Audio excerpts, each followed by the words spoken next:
Hello friends, in this video we'll talk about parts and blood supply of a long bone. So we'll see the parts. Here you are seeing these two ends of the bone, that is the epiphysis, and this is the growth plate or epiphyseal plate. Okay. Then this is the shaft or the diaphysis, and this you are seeing this cross-like extensions. This is the metaphysis. Okay. These are the parts of the bone. Blood supply. Okay. So this is the blood supply to a long bone. So you are finding four arteries. This is epiphyseal. The name itself has the answer. Epiphyseal artery.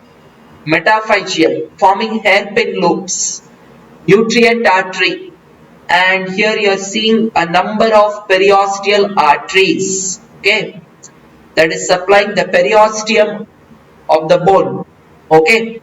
So remember these four arteries: epiphyseal, metaphyseal, nutrient and periosteal arteries.